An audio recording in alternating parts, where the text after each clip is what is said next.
Assalamualaikum warahmatullahi wabarakatuh.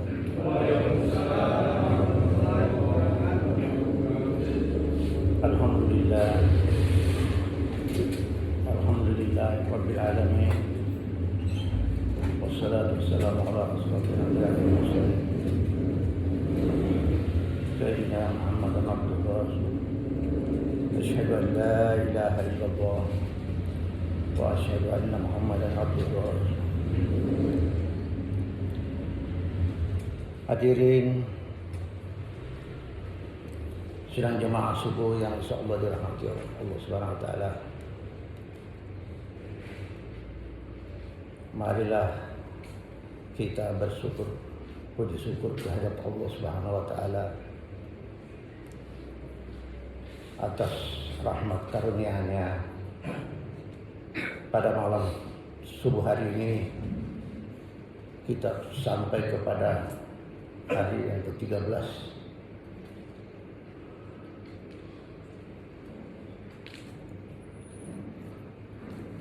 juga kita kirimkan selawat kepada Nabiullah Muhammad sallallahu alaihi wasallam.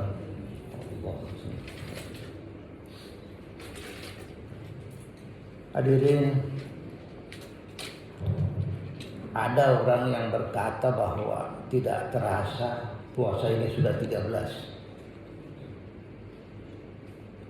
Ternyata setelah diselidiki memang dia tidak rasa karena tidak pernah puasa. Jadi dia merasa tidak rasa.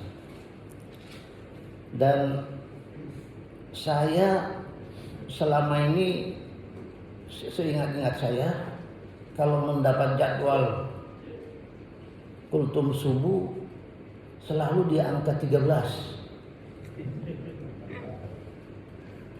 Angka 13, banyak juga yang tidak suka angka 13, tapi saya lain. Saya teringat bahwa tingginya Ka'bah itu 13 meter. Jadi itu 13. Angka tingginya Ka'bah ini sudah saya ingat angka 13. Dan saya perhatikan di masjid kita ini kalau ceramah tarawih bagus sekali, tertib, tidak ada ribut-ribut apa. Setelah saya amati, ternyata banyak juga jamaah yang tidur. Cuma tidur apa tidur ayam ini saya nggak tahu juga ini. Ada yang pura-pura dengar ceramah tertidur. Entah ceramahnya bagus atau kurang bagus, saya sudah tidak tahu pasti. Yang penting tidur ayam barangkali. Hadirin, masalah tarawih tidak masalah sebenarnya siapa yang duluan datang. Tetapi yang penting adalah siapa yang bisa bertahan sampai akhir. Nah, itu yang jago. Karena kelihatan barangkali jamaah kita ini sudah banyak mudik, tadi mulai kurang. Hadirin sekalian yang saya muliakan, pada subuh hari ini saya ingin menyampaikan bahwa ada suatu penyakit hati yang susah dihindari, yaitu penyakit ujub. Beda dengan penyakit riya. Kalau penyakit riya itu kadang-kadang masih bisa dihindari. Contohnya, kita rajin bangun tengah malam sholat tahajud, tapi tidak kita ceritakan kepada orang lain. Artinya supaya tidak riya. Tetapi ujub belum tentu. Karena ujub ini penyakit yang ada di dalam hati yang susah dibendung. Riya juga bisa dihindari, contohnya beberapa malam yang lalu ada dari Palestina yang imam di sini. Dia ceritakan, saya menyumbang cuma 1 juta. Wah, ini ada riyanya ini barangkali ini. Kok bisa disebut? Sebenarnya kalau tangan kanan itu menyumbang, sebaiknya tangan kiri tidak perlu tahu, supaya tidak riya. Tetapi wujud itu lebih susah kayaknya dihindari. Karena contohnya begini, kita rajin bangun tengah malam untuk sholat tahajud. Kita tidak ceritakan kepada siapapun supaya tidak riya. Tapi kadang-kadang terbetik di hati, wah, saya ini hebat yang bisa bangun setiap malam dan tidak ketinggalan sholat tahajud saya. Ini sudah membanggakan diri, sudah ujub ini. Inilah perbuatan syaitan ini. Tidak akan berhenti dia membujuk kita agar ibadah kita nol. Dan kadang-kadang ada orang yang ujub dengan ibadahnya, dia ujub dengan kecantikannya, malah wah, dia membanggakan diri, saya cantik daripada yang lain-lain ini. Begitu pula dengan ilmunya, padahal cuma dalam hati nih dia bangga, wah, saya ini detailnya banyak, saya dibandingkan dengan yang lain. Ini ujub ini. Akhirnya mendapat pahalanya nol. Hadirin sidang jamaah subuh yang dirahmati Allah Subhanahu wa taala. Jangan dulu puas hati mengenai ujub ini, karena syaitan itu tidak berhenti membujuk. Walaupun kita laksanakan ibadah, tetapi paling tidaklah nol hasilnya. Hadirin, ibu bapak yang insya Allah dirahmati oleh Allah Subhanahu wa taala.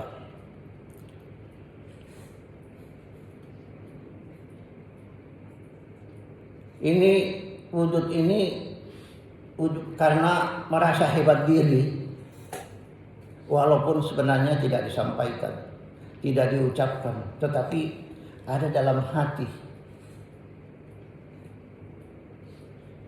Inilah Setan itu tidak berhenti untuk menggelincirkan kita, supaya walaupun kita sudah melaksanakan ibadah, tetapi hasilnya nol.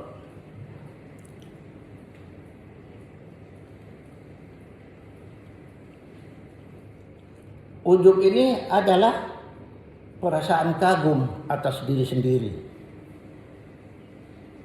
merasa hebat, merasa bangga, dan terpesona dengan diri sendiri. Karena ujub ini adalah penyakit hati yang paling tersembunyi.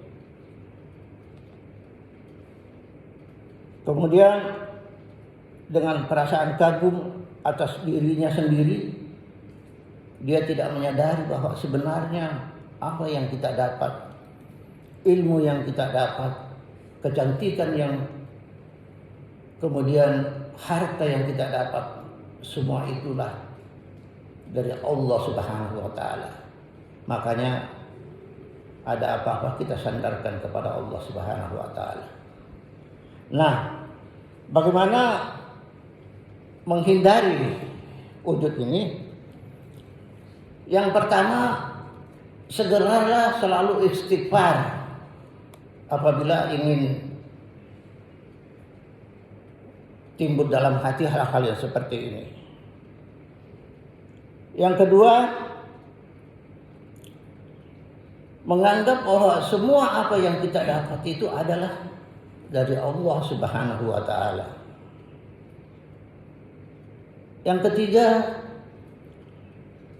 kita berdoa dan memohon kepada Allah agar kita bisa beribadah dengan baik dan ikhlas. Qul inna sholati wa nusuki wa mahyaya wa mamati lillahi rabbil alamin.